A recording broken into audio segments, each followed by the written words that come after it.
ரொம்ப சாரிண்ணா, அப்படின்னா லேட் ஆயிடுச்சுங்கண்ணா. என்னடா தம்பி இதுக்கெல்லாம் போய் சாரி கேட்டு 1/2 மணி நேரம் தான் லேட் ஆச்சு. நீங்களே காலையிலேருந்து அங்கே இங்கே அலைஞ்சிருப்பீங்க. இதெல்லாம் போய் சாரி கேட்டு கொடுங்க. அண்ணா இல்லைங்கண்ணா, முன்னாடி போன வாரம் கொடுக்குறதுக்காக வந்திருந்தேண்ணா. அவர் அந்த பேச்சு பேசினாருண்ணா. சத்தியமா சொல்றேன், இந்த மாதிரிலாம் இந்த வேலையை திட்டு வாங்கினதே இல்லைண்ணா. வீட்டுக்கு போனதுக்கப்புறம் ஏன்டா இந்த வேலைக்கு வந்தோன்னு தோணுச்சுண்ணா. ஒரு மாதிரி கஷ்டமா இருந்துச்சுண்ணா. காசுக்காக வர வேண்டியதாகி போச்சுங்கண்ணா. என்னப்பா பண்றது, ஒவ்வொருத்தரும் ஒவ்வொரு மாதிரி இருப்பாங்க. அதான் நீங்க கவலைப்பட்டு இருக்காதீங்க. அம்மா என்ன படிச்சிருக்கீங்க? ஆனா நான் டிகிரி படிச்சிருக்கேண்ணா. டிகிரி முடிச்சிருக்கீங்க.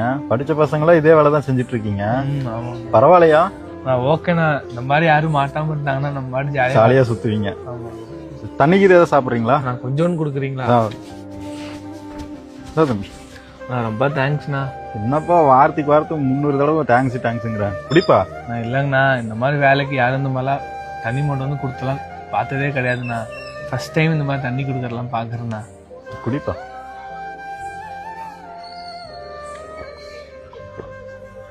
ரொம்ப தேங்க்ஸ். போதுமா? போதுங்கண்ணா, போதும். பார்த்து போங்க, எதை பத்தி கவலைப்படாதீங்க. தைரியமா வேலை பாருங்க. சரி வரேங்கண்ணா. சரி.